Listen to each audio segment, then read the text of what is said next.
My name is Thulasi and I am working as a recruiter at Avance Consulting, and I have chosen the course IIT HRM as it has been helpful for me in the analytics part.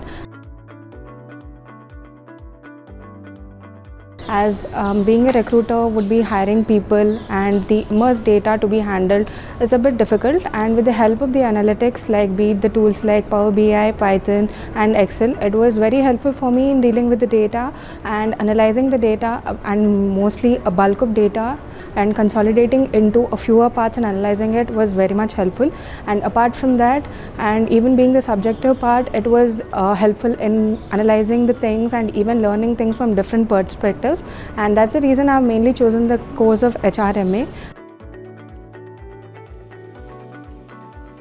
And with the support of Imarticus team, it was very much useful, as being it the recorded sessions, it was provided for us as and when the sessions were done, and it was communicated with us very easily over the WhatsApp, and even there was a page given to us as the LinkedIn Learning, and the external material was also provided to us. And with the help of Imarticus team, it was even more easier to sail in this journey, and mainly the support team and even the administration team, regarding any support, they were very much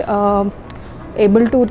it was easy to reach them through any modes of communication, and even being the feedback things, it was very great being with them. So thank you.